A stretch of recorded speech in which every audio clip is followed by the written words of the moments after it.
Hello guys, welcome to the Cosmic Center for Learning English. This is Sarwan sir and today we will learn correct use of some nouns.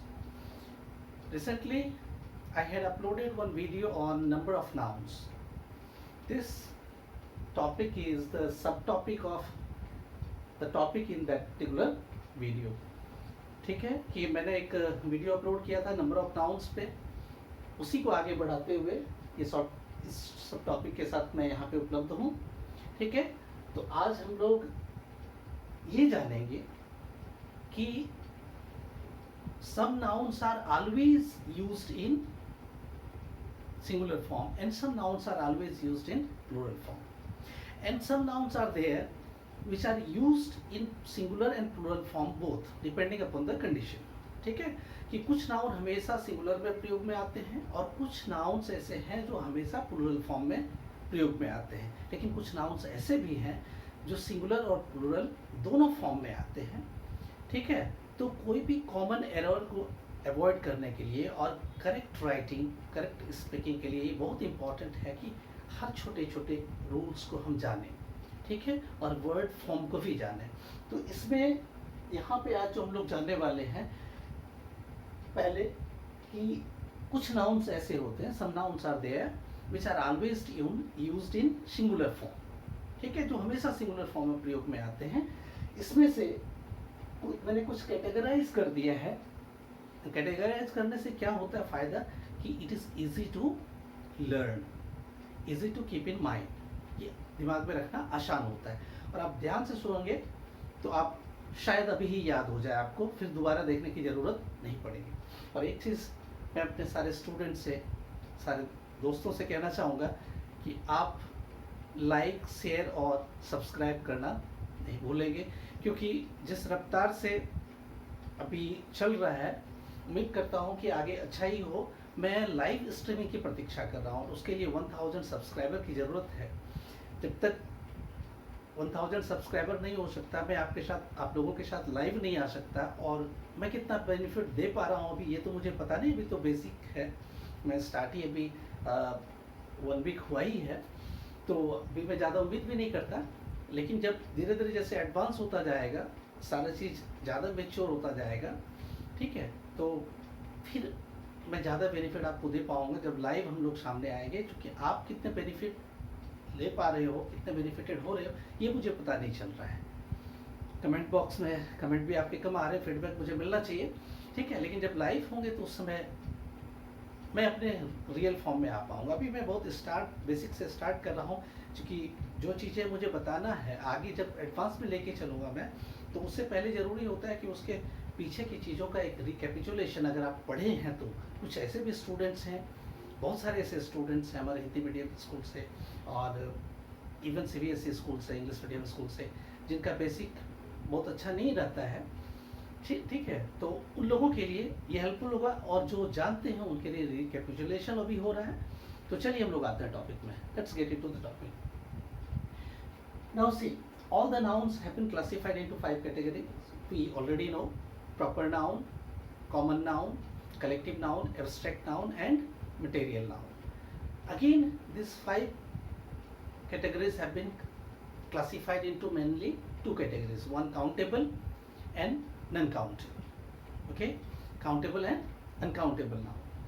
Now see, here we are having material nouns, means nouns which are always used in singular form. They are material noun and abstract noun.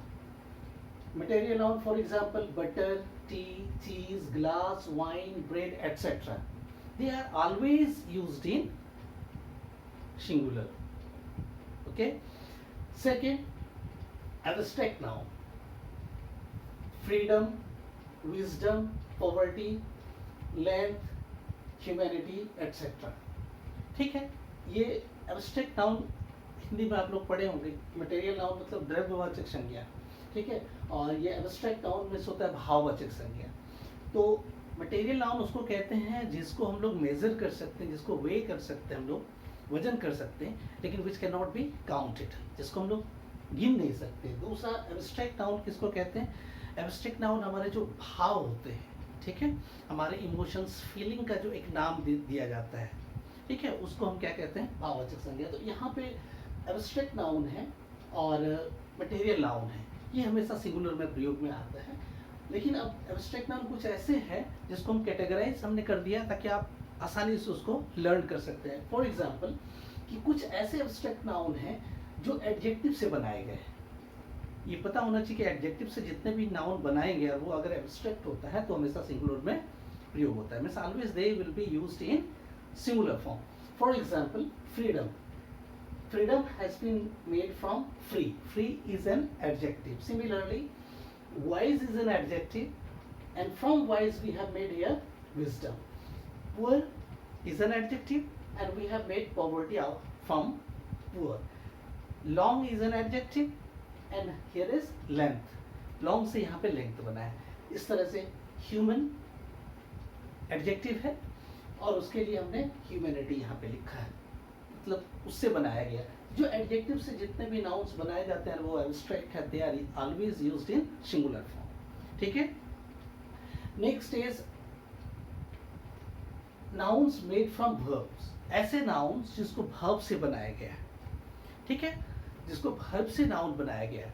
For example में आप देख लो यहाँ पे कि laugh, laughter है, ठीक है, तो लाफ से लाफ्टर बनाया गया है। लाफ इज अ वर्ब, ठीक है, और उसको हमने लाफ्टर बनाया है। ये आपके एब्स्ट्रैक्ट में आ गए, नाउन हो गए, और ये हमेशा सिंगुलर में प्रयोग में आता है। सेकेंड इज थॉट, ठीक है, तो थॉट क्या होता है, थिंक से बनता है। थिंक इज अ वर्ब और उससे हमने बनाया थॉट, ये एब्स्ट्रैक्ट हो गए। सिमिलरली लाइफ, लीव से लाइफ बना, LIFE लीव, ठीक है, वर्ब है, उसी से लाइफ बना है यहाँ पे, तो ये भी एब्स्ट्रैक्ट नाउन हो गए, सिंगुलर में प्रयोग होता है। फिर लाइवलीहुड, ठीक है, लीव से लाइवलीहुड भी बना है। हेट्रेड, हेट वर्ब है, उससे हेट्रेड बना है। ये बात समझ में आ गई? Okay, now next, some verbs made from common nouns. कुछ कॉमन नाउन से भी हम एब्स्ट्रैक्ट नाउन बनाते हैं, ठीक है, वो भी सिंगुलर में हमेशा प्रयोग में आते हैं। They are always used in singular form. For example, kingship, king is a common noun. Now kingship, manhood, man is common noun. We have added here hood, and this become manhood. Similarly, agency, from agent. Okay, captaincy, from captain. They are the common noun. Next, some nouns are there which are mixed nouns, okay, but are always used in singular form. Furniture, baggage, breakage, damage, homework, liberty, machinery, imagery, etc. Okay, now see, they can be changed into plural, okay, or they can be used as plural by adding kinds of, types of, items of before the noun, okay, then only they will be used as a plural form or in the plural form. Next is compound nouns. All the compound nouns are used in singular form. For example, income tax, higher education, fancy dress, coal mining, common sense, river bank, etc.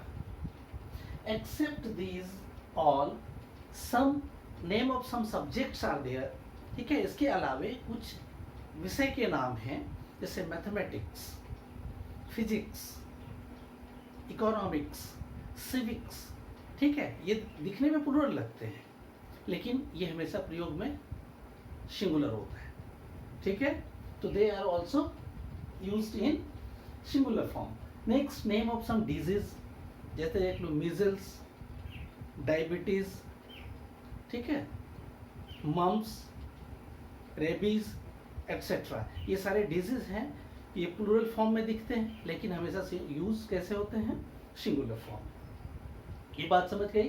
समझ गए आप? अब हम लोग क्या होगा कि next video जो देखेंगे उसमें हम ये देखेंगे कि कुछ वर्ब्स ऐसे हैं जो हमेशा प्लूरल फॉर्म में इस्तेमाल होता है। ठीक है, कुछ एग्जाम्पल के लिए मैं अभी बता दूं कि द ड्रेसेस और क्लोथ्स हैविंग टू पार्ट, जैसे ट्राउजर्स, शॉक्स, ग्लव्स, ठीक है, ये पेयर में होता है या टू पार्ट होता है, तो ये हमेशा प्लूरल फॉर्म में होता है। बात समझ में आ रही है? अगर सिंगुलर बनाना हो तो ए पेयर ऑफ लगाना पड़ेगा उसमें।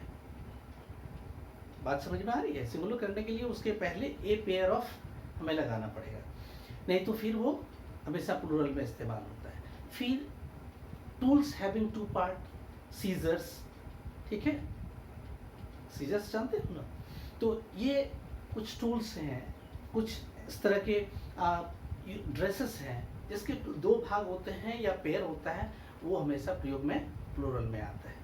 ठीक है, तो नेक्स्ट वीडियो हम लोग देखेंगे जिसमें हम लोग डिटेल में ये जानेंगे कि कौन कौन सा वर्ब नाउन्स का इस्तेमाल हमेशा प्लूरल फॉर्म में होता है। आई थिंक ये समझ में कम से कम इतना आ गया होगा। आप इसको एक बार बढ़िया से देख लेंगे, ठीक है, और मुझे नहीं लगता है कि अभी सुनने के बाद, अगर ध्यान से सुने हो तो इसके बाद कोई कंफ्यूजन रह जाएगा, ठीक है, but still if you will find any sort of problem और difficulties, you can put in comment box and you will have reply in the next video. Okay, and in the next video we will complete the forms of noun.